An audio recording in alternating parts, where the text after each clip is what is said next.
George Bernard Shaw was born in Dublin, Ireland in 1856. By the time he was a young man, he was already writing literary critiques for music and theatre. Shaw wrote several novels and then turned to playwriting and essays. George Bernard Shaw became a monumental literary and political figure, writing over 50 plays. He was also an influential writer for the Fabian Society, an organisation committed to social reform.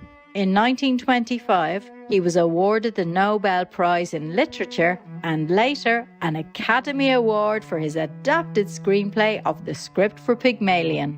George Bernard Shaw's works were thought-provoking and encouraged the questioning of societal norms in the interest of greater justice for all.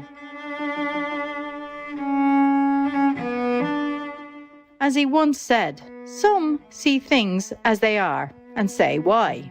I dream things that never were and say, why not?" Shaw applied the same questioning to himself, and he changed to a vegetarian diet after realizing the suffering caused to animals by eating meat. Shaw's noble actions were highlighted by Supreme Master Ching Hai during an interview with the Irish Dog Journal in 2009. And people are not aware because nearly all of this inhumane treatment of animals takes place behind windowless walls where no one can see. We're not even allowed to see it, yes? So the renowned Irish playwright and Nobel laureate George Bernard Shaw has said, "I do not want to make my stomach a graveyard of dead animals." You see, the ones who are aware, they don't touch meat, yes. Just like when we are aware, we switch completely.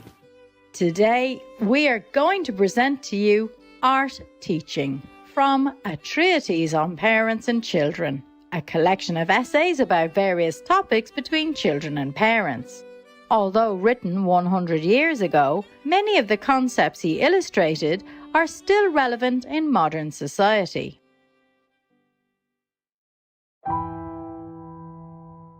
Art Teaching. By art teaching, I hasten to say that I do not mean giving children lessons in freehand drawing and perspective. I am simply calling attention to the fact that fine art is the only teacher except torture. I have already pointed out that nobody, except under threat of torture, can read a school book. The reason is that a school book is not a work of art. Similarly, you cannot listen to a lesson or a sermon unless the teacher or the preacher is an artist. You cannot read the Bible if you have no sense of literary art.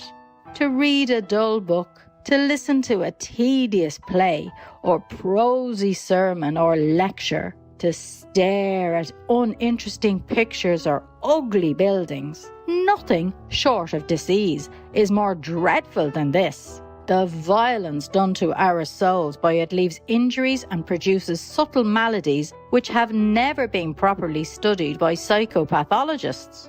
We acquire a truly frightful power of enduring boredom. We even acquire the notion that fine art is lascivious and destructive to the character.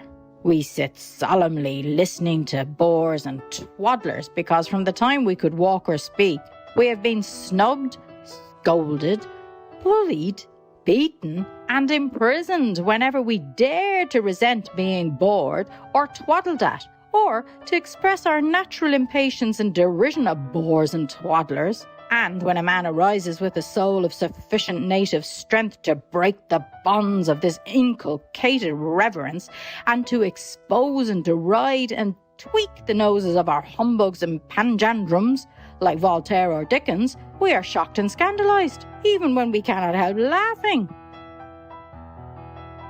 Worse, we dread and persecute those who can see and declare the truth because their sincerity and insight reflects on our delusion and blindness.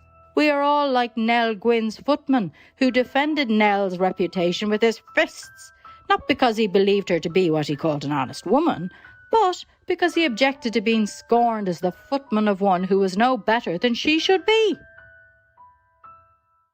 Fortunately, there are arts that cannot be cut off from the people by bad performances. We can read books for ourselves, and we can play a good deal of fine music for ourselves with the help of a pianola.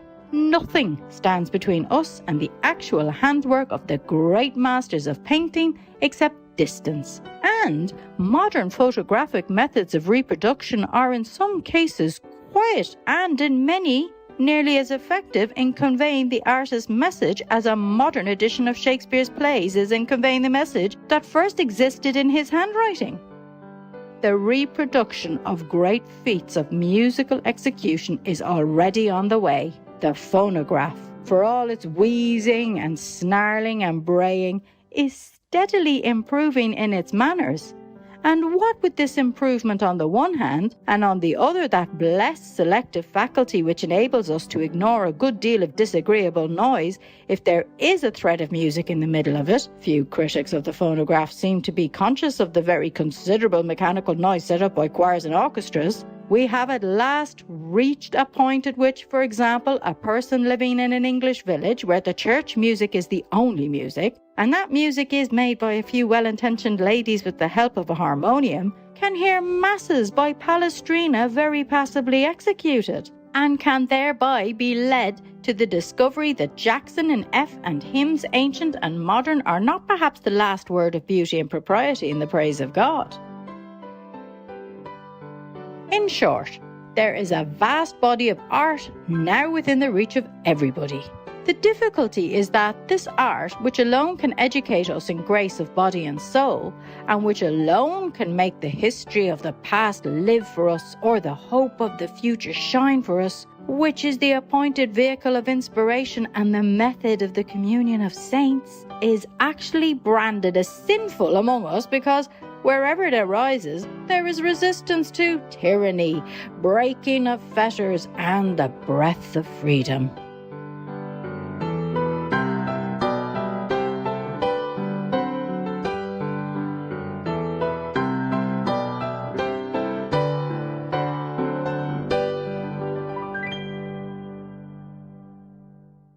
Gentle viewers, thank you for your company today on Words of Wisdom.